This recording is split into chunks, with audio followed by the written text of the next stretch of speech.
শুভ সকাল। রাধে রাধে। আজকে আমরা জানব শ্রীকৃষ্ণকে গীতাতে ভগবান বলে সম্বোধন করা হয়েছে। প্রকৃতপক্ষে সমগ্র গীতাতেই শ্রীকৃষ্ণকে ভগবান বলে সম্বোধন করা হয়েছে, কারণ শ্রীকৃষ্ণই হচ্ছেন আদিপুরুষ, পরমেশ্বর ভগবান। ব্রহ্ম সংহিতায় বলা হয়েছে, ঈশ্বর পরম কৃষ্ণায় সচিদানন্দন বিগ্রহ অনাদি গোবিন্দ সর্বকারণ করণ্যমম। শ্রীকৃষ্ণই হচ্ছেন পরম পুরুষ, কারণ তার ঊর্ধ্বে আর কেউ নেই। তিনিই হচ্ছেন পরম ঈশ্বর এবং তার শ্রী বিগ্রহ সচ্চিদানন্দময়।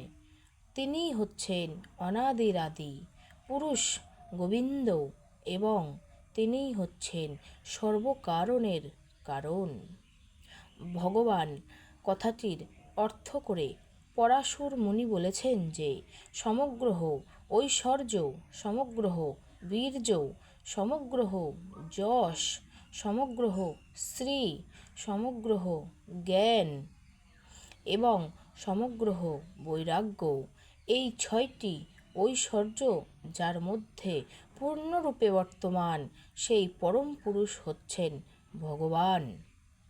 মানুষের মধ্যে অনেককে খুব ধনী, যশস্বী ও জ্ঞানী হতে দেখা যায়, কিন্তু জগতে এমন কেউ নেই যার মধ্যে উক্ত এই 6টি গুণ পূর্ণরূপে বিদ্যমান।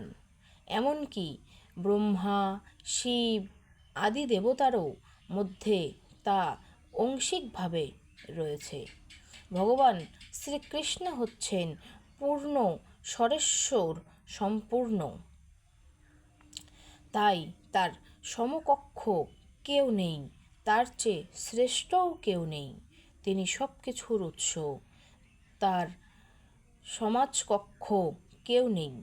সব কিছুর পরম কারণ, সকল ঐশ্বর্যের প্রভু, সর্বব্যাপী নির্বিশেষ ব্রহ্ম এবং জীবদেহর হৃদয়ে বিরাজমান পরমাত্মায় শ্রীকৃষ্ণই কৃষ্ণ রয়েছে। হরে কৃষ্ণ।